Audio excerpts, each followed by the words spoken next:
Welcome to the Skyline Valley. I've had Railroads Online for roughly a year, give or take, and I played it a ton. I had 300 hours in it by March of 2022, with 2 major saves I was working on. I lost interest over time because trackling was so hard that losing any amount of progress was like losing a loved one. Rebuilding track was its own hair-pulling nightmare, even if you knew what you were doing, but the big thing that killed it for me was saving over my biggest save, on accident. I had backups, but the last one was before I built the coal mine branch, and that was just severely demoralizing. By then, I just focused entirely on a playthrough where I ran double-header climaxes everywhere. Hauling 30 cars at once was cool, but it was also tedious, and I soon gave up for good. While I was working on my final railroad video, I initially planned to use the opportunity to try out a different train game or two on the channel. I've eyed things like NIMBY Rails, OpenTTD, Factorio, and, of course, Railroads Online. However, one of the people who gave comments for the railroad video warned me a similar drama was ongoing for Railroads Online, and that it would seem kinda tacky to jump ship from one game's drama just to play another that was sinking in the same way. That, plus the challenges presented with getting the railroad video out on time before I went on vacation, meant I didn't get around to playing anything, and I probably never would do this game as long as that drama seemed to hold its ground in the public conscious. However, it seems the development has been reined in with better direction, and now that someone like Heiss, who seemed to be at the front of the situation at one point in time, has returned to playing the game, I gave it another try on my own, and after some consideration, we're now here aboard the Skyline Valley. Now that we have our consist ready, let's look at today's orders. This run will see us leaving the main yard, headed for the logging camp, bypassing the sawmill with a short cutoff. After loading up on logs, we'll run down to the sawmill, fill up the log pond, then head back to home base and park for the day. Nothing too complex, but we need to start somewhere.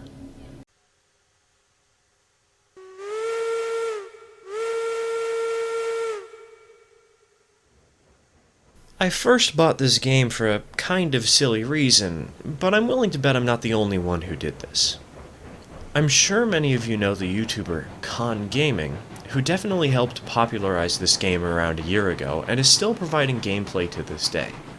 While he's definitely gotten much better at the game over time, when he first started, he really didn't know much. It was painful to watch some of his decisions and thought processes with his lacking knowledge. While there was a charm to watching somebody completely naive to railroading try to tackle some of these challenges, and I definitely had my fun watching him fumble about with his friends, and still do to this day, negativity is a strong driving force, and I bought the game to prove him wrong. The Eureka was a good engine. Con's tracks just sucked. I'd like to think that I succeeded. I was able to haul a 23-car train of logs up a 2% grade without any trouble. I never shared my results with the world, as Con's comment section already pointed out exactly what he needed to hear by the time I'd finished my journey, and I was more proving to myself I was smarter than some YouTuber than trying to flex on Con publicly. But by this point, I'd already gotten addicted to the game. Something about running these trains was just therapeutic, you know? That's not to say my network was perfect from the get-go, though. My first line to the logging camp had so many sharp curves that even the porter managed to derail frequently.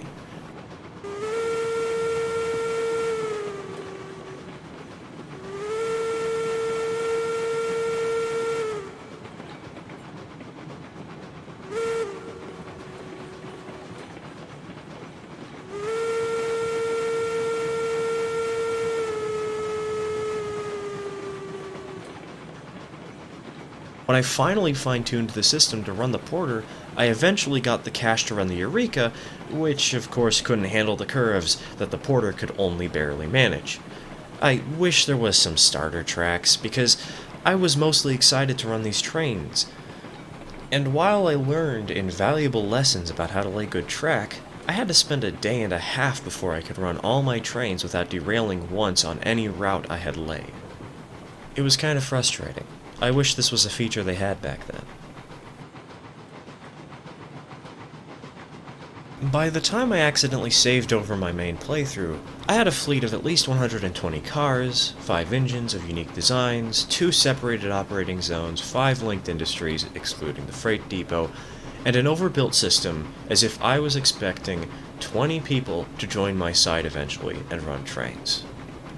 Now that I've restarted, I realize I was ambitious.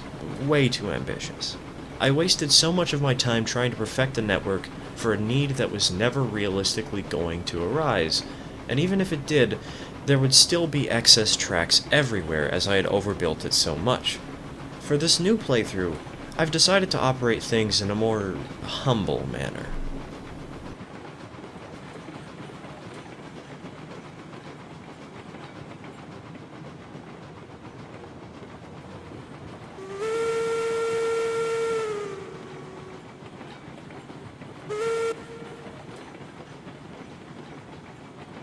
I'm sorry if the whistles sound bad. I don't know all the signals yet. I'm still learning.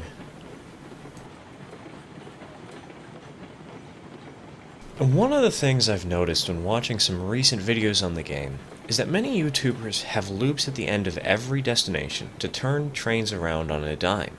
Not only that, but most also use dedicated consists for each run, sometimes going as far as dedicating locomotives to single services. While this is an undeniably efficient strategy, I feel it misses out on one of the most entertaining aspects of railroading, at least in my opinion, which is switching cars around. Every time you need to run around a train or arrange cars in a new consist or reverse an engine at a turntable, there's a new, small puzzle for you to enjoy. It's not anything complex, usually, but it helps to add a little more variety to your operations. Actually, a lot more variety. This is why my network looks fairly different when compared to others you may see in videos.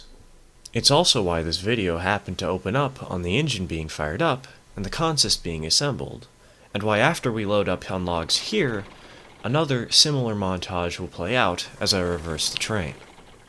It's a crucial step and important to reflect upon.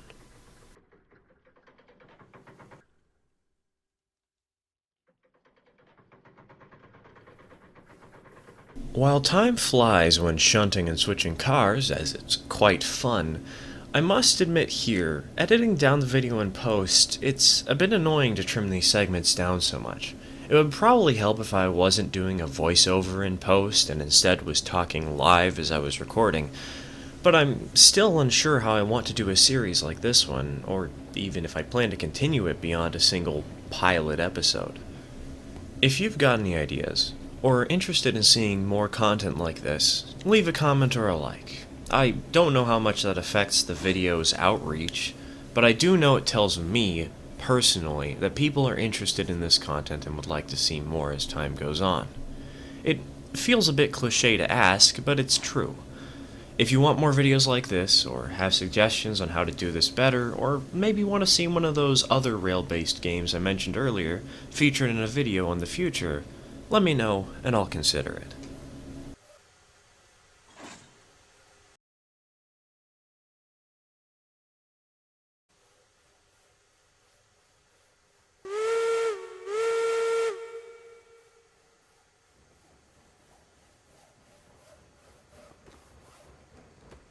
I gotta say, I enjoy the new features that have been added since I last played.